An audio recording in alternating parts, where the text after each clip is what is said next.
नमस्कार, मैं doctor Seema Jha. Planets and your zodiac के इस सीरीज़ में मंथली प्रेडिक्शंस को लेकर एक बार फिर आपके सामने आज हम बात करेंगे मीन राशि के जातकों के लिए कमिंग अक्टूबर मंथ के बारे में। कैसा रहेगा या आने वाला महीना मीन राशि के जातकों के लिए, क्या कुछ बदलेगा उनकी कुंडलियों में, कैसा सब प्लानिंग उनको करनी चाहिए, कैसे उनको अपने आत्मिक उन्नयन के लिए कोशिश करनी चाहिए और क्या और कैसे उन्हें अपनी चीज़ों को प्लान करना चाहिए, इस सब पे बात करूंगी। पर उसके पहले आप सबसे एक रिक्वेस्ट कि अगर आप हमसे नए जुड़े हैं और पहली बार मेरे इस चैनल को देख रहे हैं, kindly like and subscribe my channel. और अगर आप हमारे पुराने दर्शक हैं, kindly give some feedbacks because your feedbacks are very helping to अस।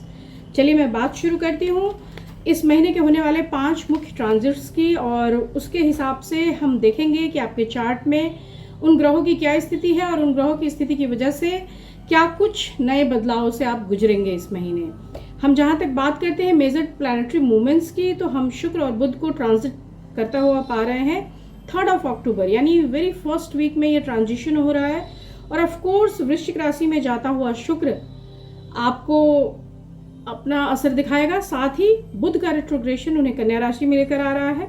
17 अक्टूबर को सूर्य फिर से ट्रांजिट लेकर तुला राशि में जा रहे हैं और उनके पीछे पीछे मंगल भी 22 को तुला राशि में चले जाएंगे। 30 अक्टूबर को वापस से शुक्र का ट्रांजिशन हमें देखने को मिलेगा और ये वृश्चिक से धनु की ओर मूव कर जाएंगे। इस तरह से 5 बड़े मेजर ट्रांजिट्स इस महीने हम फील करेंगे। आपके चार्ट के अकॉर्डिंगली अगर मैं कहूँ तो सबसे अच्छी स्थितियाँ जो आपके चार्ट में मुझे दिखाई दे रही है वो है शनि और बृहस्पति की स्थिति।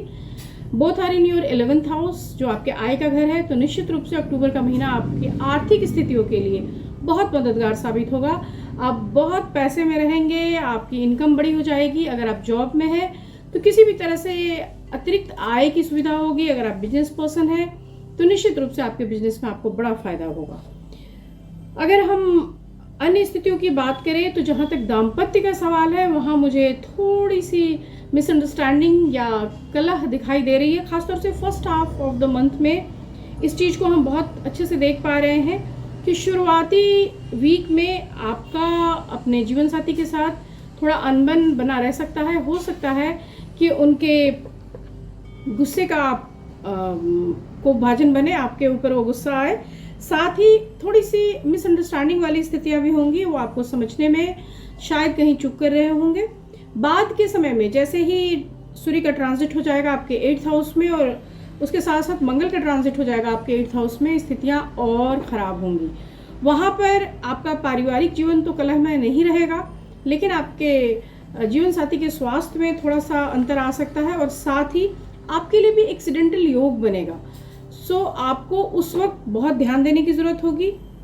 मंगल और बुध की स्थितियाँ आपके स्किन डिजीजेस की ओर भी इशारा करती है और आपके ब्लड इम्प्योरिटीज़ या ब्लड से होने वाले इन्फेक्शंस की ओर भी दिखाती है। So you should care about it. अगर आप थोड़ा सा अपने हेल्थ के प्रति सचेत रहेंगे तो निश्चित रूप से ऐसे इन्फेक्शन से आप अपना बचाव कर सकते हैं। बुध चूँकि रेट्रोग्रेड कर रहा है तो वो आपके वापस से 7th हाउस की ओर मूव करेगा और यह एक बेहतर स्थिति रहेगी, क्योंकि जब बुध आपके 7th हाउस में रहेगा तो वहाँ पर ऑफ कोर्स आपके लिए थोड़ी सम स्थितियाँ आएंगी और जीवन साथी से बाद के दिनों में यानी सेकेंड हाफ में एक कंफर्टेबिलिटी आएगी। बहुत सारा रुका हुआ पैसा भी अनायास इस मंथ आपको मिल सकता है। हो सकता है प्रॉपर्टी संबंधी चीज़ों से भी एक बड़ी आय आपको मिले।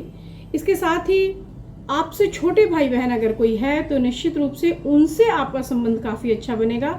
यह महीना उनके साथ एक अच्छी अंडरस्टैंडिंग लेकर आ रहा है। साथ ही अगर आप एकेडमिक्स में हैं, अगर आप ऑडिशन के किसी बिजनेस में हैं, अगर आप किसी ऐसे व्यवसाय में हैं जहां आपके बोली या वक्तृत्व से आपको जाना जाता है, तो निश्चित रूप से यह महीना आपके लिए हेल्पिंग साबित होगा।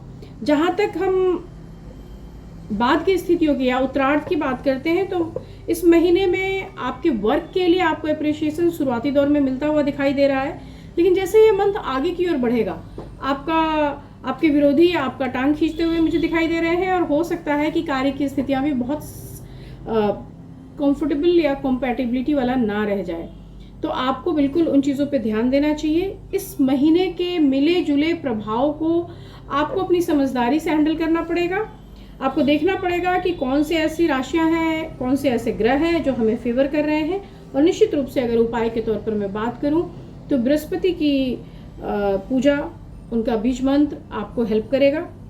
साथ ही अगर आप मंगल के लिए भी कुछ करते हैं, कुछ फूड डोनेशन या व्रत, तो निश्चित रूप से आपके लिए यह मंत्र ज़्यादा फ्रूटफुल साबित होगा। इन सब बातों के साथ मंथली प्रेडिक्शन का ये सीरीज़ मैं ख़त्म कर रही हूँ। मैं अपने वीकली प्रेडिक्शन में आपसे फिर मिलूँगी, तब तक के लिए शुभ विदा, नमस्कार।